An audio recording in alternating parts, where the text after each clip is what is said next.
How to publish Roblox game. Hi guys, welcome back to our channel. Today in this video tutorial, we'll be discussing about publishing a Roblox game.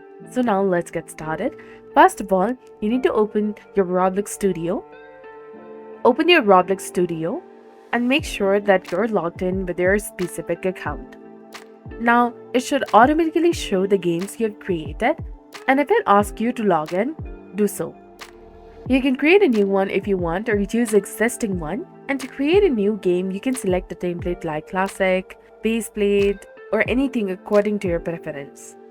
Now once your game is created, go to the file at the top left corner and then click on Save to Roblox. Create a new game by giving it a name. You can also add a description, select the devices, also select the creator, enable collaboration and auto-save to your cloud, and also data sharing. After you're done adjusting your settings, click on Save in the bottom. Now click on the File option in the top again, and then click on Publish to Roblox. Click on Create in the top, that is between Marketplace and Roblox.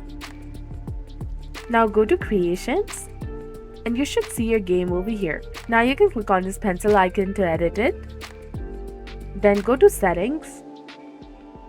And from this page, you can adjust the name, your description, genre, your privacy, that is either you want to keep it private or publish it publicly. And then click on Save Changes in the bottom. Now your Roblox game will be published and public. So this was all about it. If you found this guide helpful, please like, share, and subscribe. Thanks for watching. See you in the next one.